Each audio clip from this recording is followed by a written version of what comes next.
কোটা আন্দোলনে আহত শিক্ষার্থীদের পঙ্গু হাসপাতালে দেখতে গেছেন বিএনপির জাতীয় নির্বাহী কমিটির ছাত্র বিষয়ক সম্পাদক রফিকুল ইসলাম বকুল।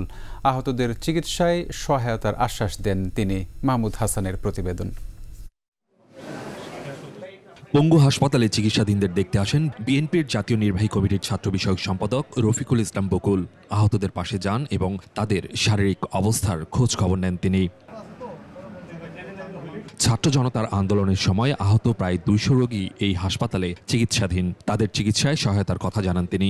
আমাদের বিএনপির একটা সেল আছে, আমরা সবসময় এটা করে থাকি। রেশনাক তারেক রহমানের নেতৃত্বে আমরা বিএনপি পরিবার, সেই পরিবারের পক্ষ থেকে আমরা এই স্বৈরাচার বিরুদ্ধে আন্দোলন করতে যে এই ১৭ বছরে যত লোক নিহত হয়েছেন, আহত হয়েছেন, পঙ্গুত্ব বহন করেছেন, সবার পাশে আমরা কন্টিনিউয়াস কাজ করে যাচ্ছি এই টাইপের কাজ।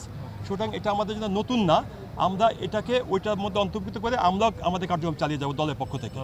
শিক্ষার্থীদের উপর যে অমানসিকভাবে অত্যাচার চালানো হয়েছে তা প্রকাশ করার ভাষা নেই। তবে যারা হাসপাতালে চিকিৎসাধীন তাদের প্রয়োজনীয় চিকিৎসা সেবা নিশ্চিতে সরকারের প্রতি আহ্বান জানান রফিকুল ইসলাম বকুল। এখানে অনেক মাংসপেশি পচে গেছে, সেগুলো আবার রিকভারি করতে গেলে উন্নত মানের পুষ্টিকর খাদ্য দরকার।